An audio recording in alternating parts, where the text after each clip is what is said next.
ఈయన బయలుదేరి వెడుతూ ఆ శేషపర్వతం దగ్గర ఆ లోపల పరివేదన పశ్చాత్తాపం తట్టుకోలేకపోయాడు. తట్టుకోలేక తల శేషపర్వతానికి తగల్చి కొట్టుకుని బాధపడ్డాడు. ఎప్పుడైతే పర్వతానికి తగిలిందో తల, ఉత్తర క్షణంలో ఆయన చేసిన పాపములన్నీ బయటపడ్డాయి. వెంకటాచలంలో ఋషులు, దేవతలు, గంధర్వులు, యక్షులు, కిన్నెరులు, కింపురుషులు, సిద్ధపురుషులు అందరూ చెట్లలా రాళ్లలా సేవిస్తూ ఉంటారు. దేవతలు వెళ్ళిపోతున్నారు పైనుంచి, బ్రహ్మాదులు.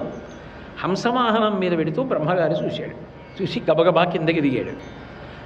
ఆ మాధవుడి యొక్క శిరస్సు పట్టుకొని ఆఘ్రానించి వాసన చూసి, ఊరే ఎంత పాపం చేశావురా, నిన్ను ఉద్ధరించగలిగిన వాడు లేడు, ఎంత పాపం చేశావు.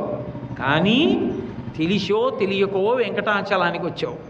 వచ్చి వెంకటాచల పర్వతాన్ని స్పృశించావు, ముట్టుకున్నావు. ముట్టుకున్న కారణం చేత నీ పాపములన్నీ పోయి ఇప్పుడు నువ్వు మహాపుణ్యమూర్తి అయిపోయావు. ఈ వచ్చినందుకు నీకు ఒక మార్గం చెప్తాను, చెయ్యి.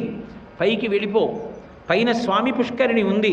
ఆ స్వామి పుష్కరిణిలో స్నానం చేసి ఆ కొండ మీద తిరుగు.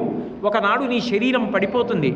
వెంకటాచల పర్వతానికి వచ్చినందుకు నీ పాపములన్నీ దగ్ధమైపోయాయి. కాబట్టి వచ్చే జన్మలో సుధర్మ మహారాజు కొడుకు ఆకాశరాజుగా పుడతావు.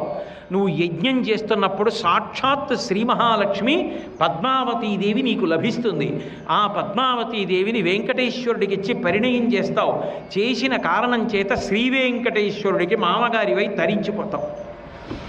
వెంకటాచల పర్వతం అంత గొప్పదిరా. ఈ పర్వతానికి వచ్చినందుకు ఇది నువ్వు పొందిన అదృష్టమని బ్రహ్మగారు ఆశీర్వదించి కొండ మీదకి పంపించాడు. స్వామి పుష్కరిణి దగ్గర స్నానం చేసి అక్కడే ఉండి శరీరం వదిలిపెట్టి ఉత్తర జన్మలో ఆకాశరాజుగా పుట్టాడు.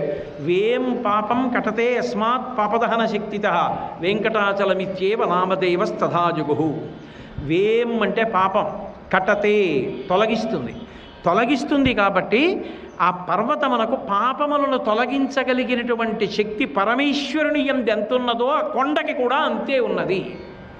వేం పాపం కటతే యస్మాత్ పాపదహన శక్తితః వెంకటాచలమిత్యేవ నామదేవస్తథాజుగు.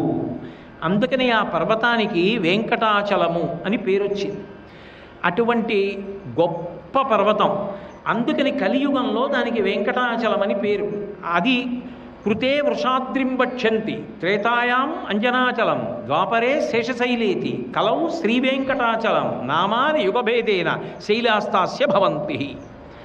ఒక్కొక్క యుగంలో ఆ పేరు మారింది, కానీ నిజానికి ఆ పర్వతం మాత్రం ఎప్పుడూ సనాతనుడైనటువంటి భగవంతుడు ఎలా ఉన్నాడో ఆ పర్వతం కూడా అలాగే ఉన్నది. అంత పరమ పవిత్రమైనటువంటి పర్వతం. ఆ వెంకటాచలం గురించి పెద్దలు ఒక మాట చెప్తారు. ఆ పర్వతం విషయంలో భగవంతుడు ఒక గొప్ప వరాన్ని ఇచ్చాడు. యోజనానాం సహస్రంతే దీపాంతరగతోపివా సర్వపాప వినిర్ముక్తో విష్ణులోకం సగచ్చతి.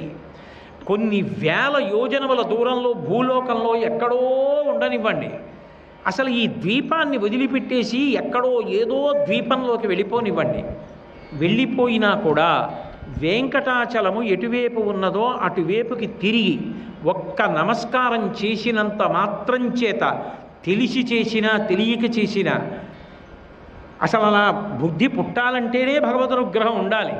అలా తిరిగి నమస్కారం చేసినంత మాత్రం చేత, వెంకటాచలాన్ని మనసులో స్మరించినంత మాత్రం చేత సర్వపాప వినిర్ముక్తో విష్ణులోకం సగచ్చతి.